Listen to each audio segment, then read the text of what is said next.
چاہے آپ مسلمان گھرانے میں ہو چاہے نان مسلم گھرانے میں ہو.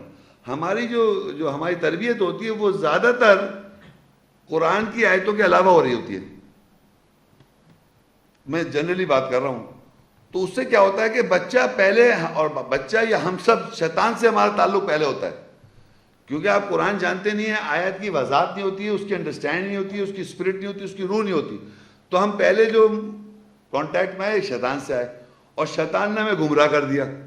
جب گمراہ ہو جاتے ہیں اور پھر کسی وقت اللہ تعالیٰ ہمیں احساس دلائے یا انسان خود سوچے میں یہ کیا کر رہا ہوں، اور پھر جب قرآن کی طرف متوجہ ہوتا ہے تو کچھ گناہ کر کے بیٹھا ہوتا ہے وہ، تو پھر اس کی اصلاح کرنے کے لیے بھی وہ جدوجہد کرتا ہے. تو گناہ ہم پیدائش میں گناہ میں نہیں ہیں، لیکن ہمارا یہ ضرور ہے کہ ہمارا کانٹیکٹ جو ہے پہلے شیطان سے ہی ہوگا، کیونکہ ہمیں قرآن بتانے والے اور قرآن کی آیت کی سمجھانے والے انڈرسٹینڈنگ وغیرہ ہے نہیں دنیا میں. ہم سادہ سب غلط راہ پہ چلیں گے، پھر ہم قرآن پڑھیں گے، پھر تدبر کریں گے، پھر اللہ تعالیٰ ہمیں ہدایت دے گا، پھر ہم سیدھے راستے پہ آئیں گے. تو یہاں اللہ تعالیٰ کہہ رہا ہے کہ تقوی اختیار کرو، انسانوں سے کہہ رہا ہے اپنے رب سے، یعنی اس دن سے ڈرو جس دن کوئی باپ اپنے بیٹے کے لیے کوئی کچھ بھی نہیں کر سکتا، اور نہیں بیٹا جو ہے وہ کچھ اپنے باپ کے لیے کوئی شاید نہیں کر سکے گا. اور یہ اللہ کا وعدہ حق ہے. اور جو دھوکہ دینے والا ہے تو کہیں تمہیں دھوکہ دینے والے میں دھوکہ نہ دیتے رہے. یعنی کون دھوکہ دے رہا ہے ہمیں؟ شیطان. وہ تو آپ کو پتہ ہی ہے، اس کو پہچاننے کی کوشش رکھیں. اچھا اب اس آگے نیکسٹ کنٹینیوٹی میں آیت ہے سورہ لقمان 31 34 آیت.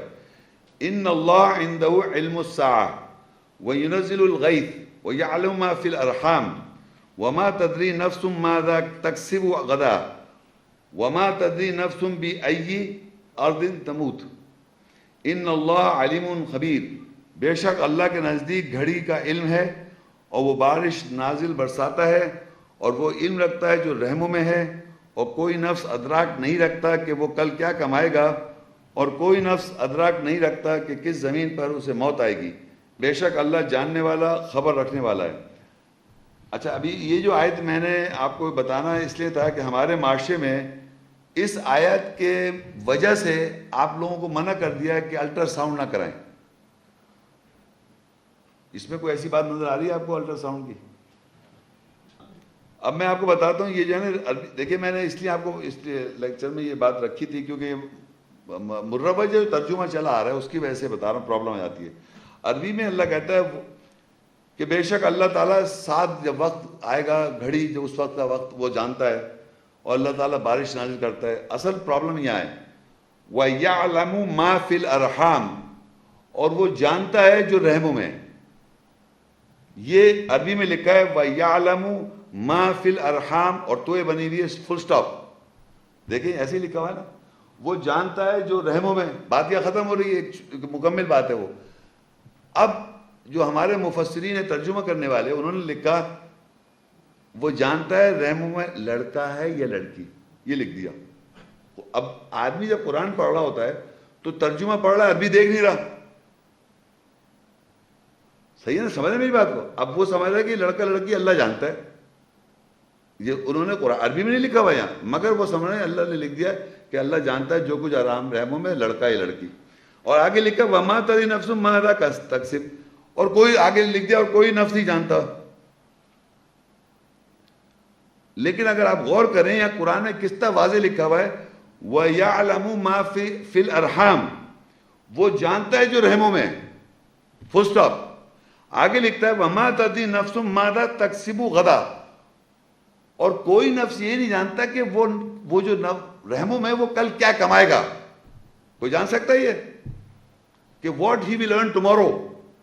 وہ جو نفس میں ہے، جو رحموں میں ہے، وہ کل کیا کمائے گا کوئی نہیں جانتا. اور پھر آگے لکھا ہے وَمَا تَدْرِي نَفْسٌ بِأَيِّ أَرْضٍ تَمُوتُ، اور یہ بھی کوئی نہیں جانتا کہ وہ کس زمین کے حصے میں مرے گا. یہ بات لکھی ہوئی ہے. لیکن اگر آپ دوسرے ترجمے اٹھائیں گے اس میں ایسے لکھا ہوا ہے کہ کوئی نہیں جانتا ہے لڑکا ہے لڑکی، لہذا وہ کون ہے اس سے پتہ چلا لیا. الٹرا ساؤنڈ کو حرام کر دیا. الٹرا ساؤنڈ کیسے؟ جب اللہ نے کہہ دیا کوئی نہیں جانتا. میں کہہ رہا ہوں کہاں لکھا ہوا ہے بھائی؟ اس نے یہ کہا کہ تم نہیں جان سکتے، یہ تو نہیں لکھا کہ تم نہیں جانتے رحموں میں کیا ہے. وہ کہہ رہے میں جانتا ہوں. وَمَا يَعْلَمُ وَيَعْلَمُ مَا فِي الْأَرْحَامِ، اللہ جانتا ہے جو رحموں میں. اس کا یہ مقصد نہیں کہا ہے، اللہ یہ کہ نہیں ہے تم نہیں جان سکتے. آپ بات سمجھ رہے ہیں میری بات؟ تو یہ ایک مس ٹرانسلیشن کی وجہ سے میں نے یہ آیت یہاں بتانا ضروری سمجھی کہ ہمارے معاشرے میں اگر کوئی عورت پریگننٹ ہو جائے اور اس کے شوہر صاحب جو ہیں وہ اگر بیٹی ہو جائے تو کوئی ناراض نہ ہو، ان کی اچھی طرح ایک وہ معلومات کر لے، اس کی بیوی یہ معلوم کر لے کہ میرے میاں کو یہ برا تو نہیں لگے اور اس کو بھی برا نہیں لگنا چاہیے، دونوں کو. تو پھر پوچھ الٹرا ساؤنڈ کرا لے. مگر یہ الٹرا ساؤنڈ والے بتاتے نہیں ہیں، وہ اسی نہیں بتاتے، انہیں پتہ ہوتا ہے کہ جھگڑا ہوا ان کا آپس میں خاندانوں میں اور پتہ نہیں. تو یہاں لکھا ہوا ہے کہ اللہ جانتا ہے رحموں میں کیا ہے، اس کا یہ مقصد نہیں ہے کہ آپ نہیں جان سکتے. تو یہ قرآن کی آیت اس میں نے آپ کو یہاں بتا دی. سورہ الاعراف 46:15 وَوَصَّيْنَا الْإِنسَانَ بِوَالِدَيْهِ إِحْسَانًا حَمَلَتْهُ أُمُّهُ كُرْهًا وَوَضَعَتْهُ كُرْهًا وَحَمْلُهُ وَفِصَالُهُ 30 شهرًا حَتَّى إِذَا بَلَغَ أَشُدَّهُ وَبَلَغَ 40 سَنَةً قال ربي أوزعني أن أشكر نعمتك التي أنعمت علي وعلى والدي وأن أعمل صالحا ترضاه وأصلح لي في ذريتي إني تبت إليك وإني من المسلمين. اور ہم نے انسان کو وصیت کی کہ وہ اپنے والدین کے ساتھ احسان کرے. اس کی ماں اس کا حمل کراہیت سے اٹھایا اور اس نے اسے کراہیت سے وضع کیا، پیدا کیا. اس کے حمل اور اس کے دودھ چھڑانے کی مدت 30 ماہ ہے، یہاں تک کہ وہ پہنچا شدید عمر کو اور وہ پہنچا 40 سال کو. اس نے کہا میرے رب میرے لیے معین مقرر کر دے یہ کہ میں شکر کروں تیری نعمت کا جو تو نے مجھ پر اور میرے والدین پر انعام کیا، اور میں صحیح عمل کروں تو اس سے تو راضی ہو جائے. میں صحیح عمل کروں کہ تو اس سے راضی ہو جائے اور میری ذریت میں میرے لیے صحیح کر دے. بے شک میں تیری طرف لوٹتا ہوں اور بے شک مسلم سر تسلیم خم کرنے والوں میں سے ہوں. اس میں بہت ساری باتیں ہمارے لیکچر سے منسلک ہیں. ایک تو یہ بتا رہا اللہ تعالیٰ کہہ رہا ہے ہم نے انسان کو وصیت کی ہوئی ہے کہ اپنے والدین کے ساتھ احسان کرو. وصیت کا مطلب یہ تو بس سمجھ لیجیے ہے کرنا ہی کرنا ہے، بار بار آیا ہے اولاد کا یہ کہ اپنے والدین کے ساتھ احسان کرو. اب یہاں جو جس کی وجہ سے معاشرے میں یہ ماں کا درجہ اوپر کرتے ہیں وہ اس لیے ہے کہ اس کی ماں نے اس کا حمل کراہیت سے اٹھایا اور اس نے اسے کراہیت سے وضع کیا، پیدا کیا. کراہیت کا مطلب یہ ہوتا ہے کہ ڈس لائکنگ، بوجھ ہوتا ہے. ڈس لائک مطلب خوشی سے، بڑا حسس کے خوشی سے نہیں ہے. کراہیت ڈیفیکلٹ سچویشن آتی ہے اور ڈس لائکنگ میں اس نے بوجھ اٹھایا اور ڈس لائکنگ میں اس نے پیدا کیا. تو یہ ایک ماں کو اللہ تعالیٰ نے سنگل آؤٹ کر دیا ایز کمپیئر ٹو فادر. باپ کو یعنی ماں کو بتا دیا وہ ایسا کرتی ہے. اب اللہ نے اس کو بنایا اس طرح. اچھا اب آگے بڑی امپورٹنٹ بات ہے، بڑی ہمارے لیے جو ہمیں پتہ ہونا چاہیے. اور اس کے حمل اور اس کے دودھ چھڑانے کی مدت 30 ماہ ہے. اب ذرا مجھے کیلکولیٹ کروانے دیں لوگوں سے جو لوگ جانتے ہیں، پلیز خاموش ہیں. 30 ماہ ہوتے ہیں 2 سال 6 مہینے. 30 ماہ کتنے ہوتے ہیں؟ 24 مہینے اور 6، 30 مہینے. تو اگر آپ سوچئے کہ ہمارے معاشرے میں یہ مشہور ہے کہ 2 سال دودھ پلانا ہے نا، یہی مشہور ہے نا معاشرے میں. تو اگر 2 سال دودھ پلائیں گے تو 6 مہینے کا بچہ پیدا ہوگا.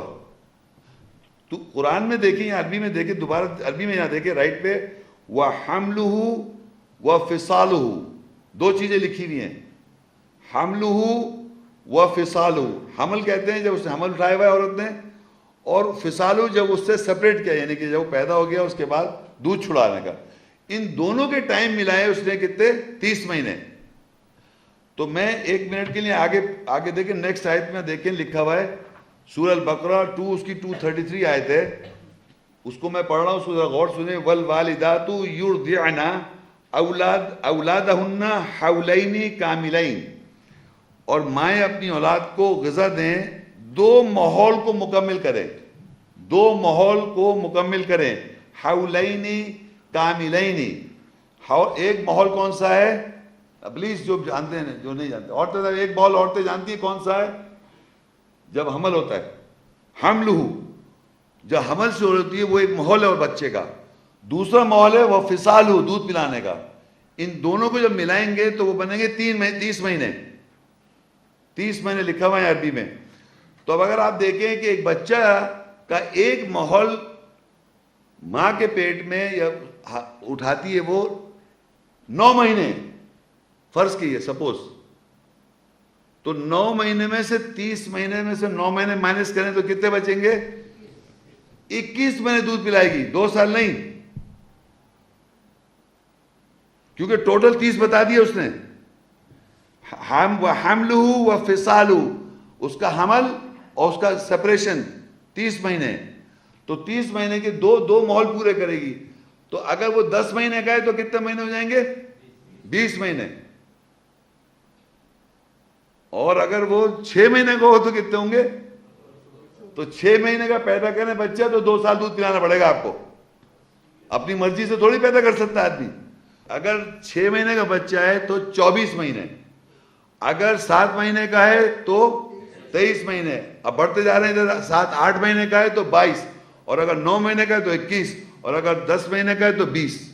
30 مہینے بن جائیں گے. یہ اللہ نے بتا دی کہ آپ لوگوں کو عام طور پہ پتہ نہیں ہے. ایک مشہور کر رکھا ہے 2 سال دودھ پلاؤ, نہ 2 سال ہے, وہ ڈپینڈ کرتا ہے آپ کی پیدائش سے بچہ کتنے مہینے میں پیدا ہے, اس کے حساب سے آپ نے اس حساب سے دودھ پلانا ہے, اور صحت اگر اچھی ہے تو یہ بات پتہ چلی. اچھا, اب یہاں میں بات یہ کہہ رہا تھا, اب یہ تو یہاں تک تو بات. اب یہ کہ ایک اور بات امپورٹنٹ سنیں گے آپ, یہ بہت ہی امپورٹنٹ بات ہے. حتی اذا بلغ اشدہ وبلغ 40 سنہ, وہ جو بچہ تھا وہ اس کے بارے میں لکھا جا رہا ہے یہاں تک کہ وہ پہنچا اپنی شدید عمر کو, اور وہ پہنچا 40 سال کو. قال ربی اوزعنی ان اشکر نعمتک التی, اس نے کہا میرے رب میرے لیے معین مقرر کر دے یہ کہ میں شکر کروں تیری نعمت کا. انعمت علی وعلی والدی, جو تو نے مجھ پر اور میرے والدین پر انعام کیا. وَأَنْ عَمَلَ صَالِحًا تَرْضَاهُ, اور میں صحیح عمل کروں تو اس سے تو راضی ہو جائے. وَأَصْلِحْ لِي فِي ذُرِّيَّتِي, اور میری ذریت میں میرے لیے صحیح کر دے. اِنِّي تُبْتُ إِلَيْكَ, بے شک میں تیری طرف لوٹتا ہوں. وَإِنِّي مِنَ الْمُسْلِمِينَ, اور بے شک مسلم سر تسلیم خم کرنے والا ہوں. جب وہ شخص بچہ کب پہنچا, کون سی عمر کو؟ 40 سال کو. شدید کہتے ہیں سب سے شدید طاقتور عمر کو. جب شدید وہ طاقت 40 عمر کو پہنچا تو وہ یہ بات کہہ رہا ہے کہ میں شکر کرتا ہوں جو نعمت تو نے میرے اوپر کی, اور جو تو نے نعمت کی میرے والدین کے اوپر, اور میں صحیح عمل کروں جس سے تو راضی ہو جائے, اور میری اصلاح کر دے میری ذریت میں بھی. بے شک میں لوٹتا ہوں اور بے شک میں مسلم ہوں. یعنی 40 ایئرز جب آپ پہنچیں گے تب آپ کو احساس ہوگا اپنے ماں باپ کے بارے میں. سمجھ رہے آپ؟ یہ بات 40 سال کی عمر کو جب پہنچتا ہے بچہ شدید عمر کو, تب اس کو پہلی دفعہ یہ احساس ہوتا ہے کہ میں کیا کر بیٹھا ہوں, کیا کرتا آ رہا ہوں, کتنی میں نے نافرمانی اپنے ماں باپ کے ساتھ کر رکھی ہے. تو وہ کہتا ہے کہ وہ باقاعدہ مانگ رہا ہے اللہ تعالیٰ سے کہ یہاں تک کہ وہ پہنچا اپنی شدید عمر کو اور پہنچا 40 سال کو. اس نے کہا میرے رب میرے لیے معین کر, مقرر کر دے یہ کہ میں شکر کروں تیری نعمت کا جو تو نے مجھ پر اور میرے والدین پر انعام کیا, اور میں صحیح عمل کروں جو کہ غلط کر رہا تھا تو اس سے راضی ہو جائے, تو اس سے تو راضی ہو جائے, اور میری ذریت میں سے میرے لیے صحیح کر دے. فوراً بھی اب ذریت یاد آ رہی ہے کہ وہ صحیح کر دے, کیونکہ میں تو بدتمیزی کر لی, میں تو غلط سلط کرتا رہا, تو میری ذریت کے لیے صحیح کر دے. بے شک میں تیری طرف لوٹتا ہوں اور بے شک میں مسلم سر تسلیم خم کرنے والا ہوں. تو آپ حضرات اور ہم حضرات کے لیے یہ میسج یہ ہے کہ 40 اگر دور ہے کسی بچے کے لیے تو وہاں تک انتظار نہیں کرے گا جب تک 40 سال کا ہوں گا جب میں کہوں گا. ابھی تو میں جتنی بدتمیزی کر لوں اپنے ماں باپ سے جتنی کرنی ہے, ان کو برا بھلا کہہ دوں, سب کچھ کر لوں, اور اف بھی کہوں, توہین کا کلمہ بھی کہوں, سب کچھ کہتا ہوں, اف بھی کرتا رہوں. تو یہ نہیں ہے. تو مطلب یہ میں کہنا چاہ رہا ہوں کہ ایٹ دی ایج آف 40 کہتے ہیں کہ شدید عمر کو جو پہنچتا ہے تو اس کے بعد کہتا ہے ڈاؤن دا ہل, پھر ہر چیز جو ہوتی ہے نیچے کی طرف جانے لگتی ہے, تو اس کی ہر چیز وہ پیلا ہو جاتا ہے, پھر ہر چیز ختامہ سب چیز ختم ہونے لگتی ہے. تو اس وقت احساس ہوتا ہے. اس سے بہتر یہ کہ جوانی میں اللہ کی آیت کی اسپرٹ اگر آپ کو مل رہی ہے تو اس میں سمجھیں کہ ہمیں ابھی سے کرنا ہے. سورہ توبہ 90:23 یا ایھا الذین آمنوا لا تتخذوا آباءکم واخوانکم اولیاء ان استحبوا الکفر علی الایمان ومن یتولہم منکم فاولئک هم الظالمون. اے لوگو جو ایمان لائے، تم اپنے آبا، اپنے بھائی اور سرپرست اور اپنے بھائیوں کو سرپرست نہیں پکڑو اگر وہ ایمان لائے، اگر وہ ایمان کے اوپر کفر چاہتے ہیں، اور جو کوئی تم میں سے ان کو سرپرست پکڑے گا تو پس وہی لوگ ظالم ہیں. اب یہاں اللہ تعالیٰ نے جنرل ایمان والوں کو خطاب کر کے یہ کہا کہ ایمان، دیکھیے ہر جگہ جو ایمان کا دخل ہے کفر اور ایمان کا، باپ بیٹے کے اندر، بیٹے باپ کے ساتھ، یہ کفر کا چکر ہے. اے ایمان والو، تم نہیں پکڑو اپنے باپ دادا کو یا اپنے بھائیوں کو اولیاء سرپرست، ان استحب الکفر علی الایمان، یہ کہ اگر وہ کفر کو ترجیح دے رہے ہیں ایمان کے اوپر تو ان کو اپنا سرپرست اولیاء ولی مت بناؤ. اور جو کوئی ایسا کرے گا تو وہی ظالم ہو جائے گا. یہ وہی والی بات ہے، اگر ماں باپ اگر غلطی کر رہے ہیں یا ان سے غلطی ہو رہی ہے تو آپ ان کا کہا نہ مانیں، لیکن ان کے ساتھ اچھی طریقے سے زندگی گزار سکتے ہیں. آپ کمپینین شپ کو آپ منع نہیں کر رہا، لیکن آپ ان کے ساتھ اچھی زندگی گزار سکتے ہیں. اب یہ پوری یہ اللہ اور اس کے رسول کے ساتھ جو جہاد کا ذکر ہے قرآن مجید میں، اور سارا یہ مینشن ہے یہاں پر سورہ توبہ 9:24. قل ان کان آباؤکم و ابناکم و اخوانکم و ازواجکم و عشیرتکم و اموال اقترفتموها و تجارت تخشون کسادها و مساکین ترضونها احب الیکم من اللہ و رسولہ و جہاد فی سبیلہ فتربصوا حتی یأتی اللہ بامرہ واللہ لا یہدی القوم الفاسقین. کہہ دے اگرچہ کہ تمہارے باپ دادا ہوں اور تمہارے بیٹے اور تمہارے بھائی اور تمہارے جوڑے اور تمہارے شریک کار اور وہ اموال جن سے تم پابند ہو اور وہ کاروبار جس سے تمہیں نہ چلنے کا خوف ہے اور وہ رہائش کی جگہیں جن سے تم راضی ہو، تم ان کی طرف زیادہ محبت رکھتے ہو بنسبت اللہ، اس کے رسول اور اس کے راستے میں جہاد جد و جہد کرنے سے، بس انتظار کرو یہاں تک کہ اللہ اپنے امر کے ساتھ آ جائے اور اللہ فاسق آزاد خلق کو ہدایت نہیں کر دیتا. یہ جو نام میں نے پڑھے، یہ کچھ لوگ ہیں اور چیزیں ہیں. یہ ہمارے لیے، ہمیں ان سے بڑی محبت ہے جتنی، یعنی ہمارے آباؤں سے ہمیں محبت ہے، ہمارے بیٹوں سے ہمیں محبت ہے، ہمارے بھائیوں سے ہمیں محبت ہے، ہماری جوڑ بیویوں سے محبت ہے، رشتہ داروں سے محبت ہے. اور جو مال جن سے تم پابند ہو، مال جتنا ہے وہ اس کو سنبھال کے رکھو، کہیں ادھر ادھر نہ ہو جائے، تالوں میں رکھیں. اور مال جن سے تم پابند ہو، اور وہ تجارت اور وہ کاروبار جس سے تمہیں نہ چلنے کا خوف ہے، سلم نہ آ جائے. آج کل بڑا کہتے ہیں نا سلم آیا ہوا ہے، یہ نہ.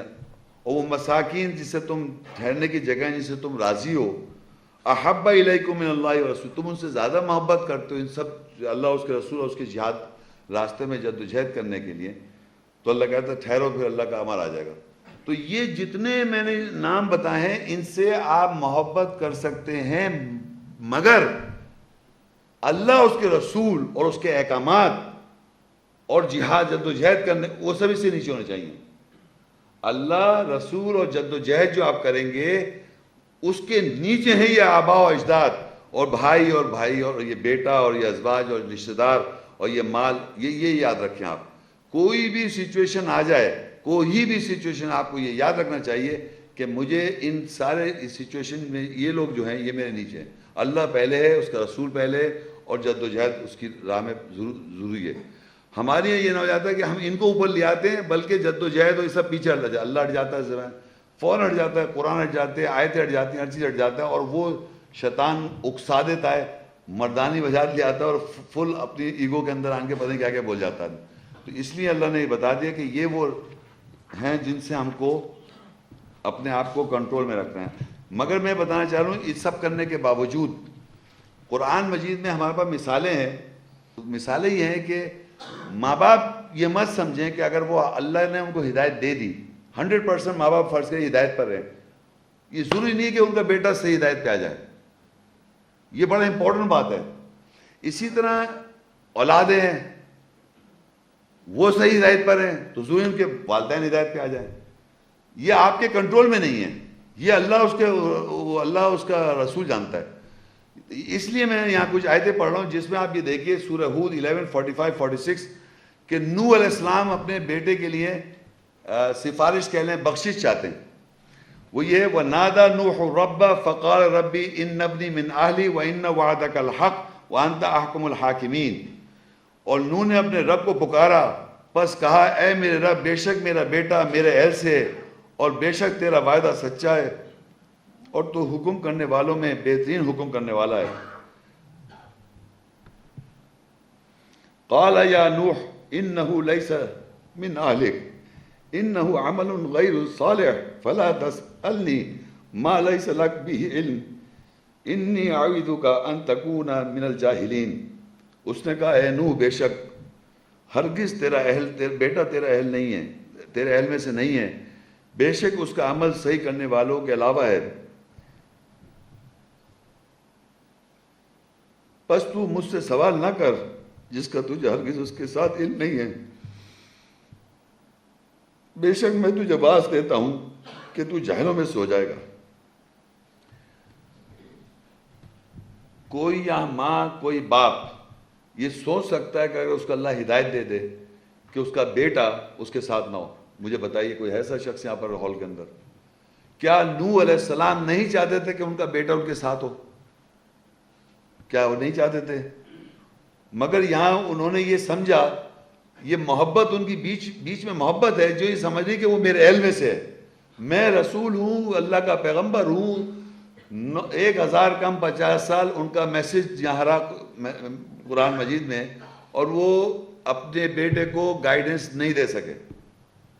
ہم آپس میں دشمنی کر رہے ہیں بیکار کی. اپنے دشمن خود بنے ہوئے، شیطان اپنا دشمن خود ہے، انسان کا دشمن شیطان کا. نوح علیہ السلام نے اللہ تعالیٰ سے کہا کہ یہ میرے اہل میں سے ہے. اللہ تعالیٰ نے جو جواب دیا، اگر آپ اس کے غور کریں الفاظوں کو، یہ کہا کہ بے شک اس کا عمل صحیح کرنے والوں کے علاوہ ہے، پس تم مجھ سے سوال نہ کر جس کا تجھے ہرگز اس کے ساتھ علم نہیں ہے. بے شک میں تجھے واز کرتا ہوں یا دیتا ہوں کہ یہ تو جاہلوں میں سو جائے گا. یعنی یہ جو بات تو کہہ رہا ہے، یہ اگر اس کو بتا دیا وہ صحیح نہیں ہے، تو جاہلوں میں سو جائے گا. ایسا ہے یہ تو سوال کر رہا ہے. اور آگے دیکھیے سورہ ہود 11:47 قال ربی انی اعوذ بک ان اسألک ما لیس لی بعلم والا تغفر لی وترحمنی اکن من الخاسرین. اس نے کہا اے میرے رب، بے شک میں تیرے ساتھ پناہ مانگتا ہوں یہ کہ میں تجھ سے سوال کروں جس کا مجھے اس کے ساتھ ہرگز علم نہیں ہے، اور اگر تو نے میری بخشش نہ کی اور مجھ پر رحم نہ کیا تو میں نقصان اٹھانے والوں میں سو جاؤں گا. جب نوح علیہ السلام کو اللہ تعالیٰ نے جب جواب دیا تو نوح علیہ السلام نے فوراً اپنے آپ کو پہچانا کہ میں کچھ غلطی کر بیٹھا، اور انہوں نے کہا قال ربی انی اعوذ بک، کہ اے میرے رب بے شک میں پناہ مانگتا ہوں، ان اسألک ما لیس لی بعلم، کہ میں تجھ سے سوال کروں جس کا مجھے اس کے ساتھ ہرگز علم نہیں ہے. انہیں یہ علم نہیں تھا کہ ان کا بیٹا صحیح راہ پہ نہیں ہے. یعنی نوح علیہ السلام یہ آئیڈینٹیفائی نہیں کر سکے کہ ان کا بیٹا صحیح ہے یا نہیں. یعنی اس حد تک آپ سوچئے کہ یہ بات ہم سمجھ رہے ہیں کہ یہ ایمان والا ہے، وہ ایمان، ہم ایمان والے ہیں، سب ایمان والے ہیں. نوح علیہ السلام کو اپنا بیٹا نظر نہیں آ رہا کہ ایمان پر ہے یا نہیں ہے، تو کہتے ہیں میں سوال نہ کروں. جب اللہ نے کہا کہ تو جاہلوں میں سو جائے تو انہوں نے کہا میں سوال نہ کروں جس کا مجھے علم نہیں ہے. پھر کہتے ہیں نوح علیہ السلام جو اللہ کے رسول ہیں اور نبی ہیں، وَإِلَّا تَغْفِرْ لِي وَتَرْحَمْنِي أَكُن مِّنَ الْخَاسِرِينَ. اگر تو میری مغفرت نہیں کرے گا اور تو رحم نہیں کرے گا تو میں نقصان اٹھا لوں گا. یہ پیغمبر کہہ رہے ہیں، یا آپ سمجھے پیغمبر کے الفاظ ہیں یہ، کہ اگر تو ہماری بخشش نہیں کرے گا اور ہم پہ رحم نہیں کرے گا، مجھ پہ رحم نہیں کرے گا تو میں خسارہ اٹھا لوں گا، نقصان کر لوں گا. جو انہوں نے اپنے بیٹے کے لیے جو رہی صحیح راہ پہ نہیں تھا اس کے لیے انہوں نے اٹیمپٹ کری کہ اس کی بخشش کرا لوں اپنے بیٹے کی. تو ہماری یہ تو بنا ہوا ہے کہ وہ فلانے بزرگ ہیں، نیکوکار ہیں، ان کے اندر سے نور ٹرانسفر ہو گیا، وہ بھی نیک ہیں، وہ بھی نیک ہیں، سب نیک ہیں، اور دڑ دڑ قتل و غارت ہو رہی ہے. در حقیقت جو آیت میں لکھا ہے وہ نظر نہیں آ رہا ہے. کس طرح پیغمبر معافی مانگ رہا ہے اپنی اس کہنے پر کہ اس کا بیٹا اس کے اہل سے ہے. پھر نوح 71:28 پھر وہ آگے اور دعا ہے ان کی، رب اغفر لی ولوالدی ولمن دخل بیتی مؤمنا وللمؤمنین والمؤمنات ولا تزد الظالمین الا تبارا. اے رب بخشش کر دے میرے والدین کی اور ان لوگوں کے لیے جو داخل ہوا میرے گھر میں ایمان کے ساتھ، اور ان مومن مردوں کی اور ان مومن عورتوں کی، اور ظالموں کے لیے اور تو نہیں بڑھاتا ظالموں کو سوائے تباہی کے. جب ان کو یہ پتہ چل گیا کہ جو انہوں نے اپنے بیٹے کے لیے کہا تھا، تو انہوں نے پھر دعا دوسری جو مانگی وہ یہ مانگی کہ اے اللہ بخشش کر دے میرے والدین اور واسطے جو داخل ہوئے میرے گھر میں مومن ہو کر، مومن مرد اور مومن عورتیں. انہوں نے فوراً اس کو اور مزید مومن ایمان والوں کو لیا ہے وہ، کہ مطلب یہ نہیں کہ غیر ایمان والے، والدین کو کہہ کے پھر کہتے ہیں میرے داخل ہو میرے گھر میں ایمان والے، اور مومنوں کے لیے اور مومن مرد، عورتوں کے لیے مومن عورتوں کے لیے، اور ظالموں کے لیے سوائے نہیں ہے سوائے تباہ، اور تو نہیں بڑھاتا ظالموں سوائے تباہی کے. ظالم جو ہیں وہ تباہی کی طرف بڑھ جائیں گے. یہ تو ہو گئی ان کی دعا. اب آپ دیکھیں یہ تو تھا باپ کی محبت اور چاہت بیٹے کے لیے دعا، اور جب اللہ نے ان کو جواب دیا تو وہ وہاں سے بیک آف کر گئے. اسی طرح ابراہیم علیہ السلام ہے، مریم 1942 اور 43 جو کہ ہمارے پیغمبر ہیں، ہمارے امام ہیں، ہمارے مذہب کے باپ ہیں. ابراہیم علیہ السلام ہمارے اسوہ حسنہ ہیں، آوازاری کرنے والے ہیں، سچے نبی ہیں. بہت ساری باتیں صفاتی نام اللہ نے ابراہیم علیہ السلام کے نام کے ساتھ قرآن مجید میں پکارا. مقام ابراہیم ہے، جہاں صلاۃ عمرہ حج پہ جاتے ہیں ان کا مقام اللہ کے گھر میں مقام ابراہیم ہے.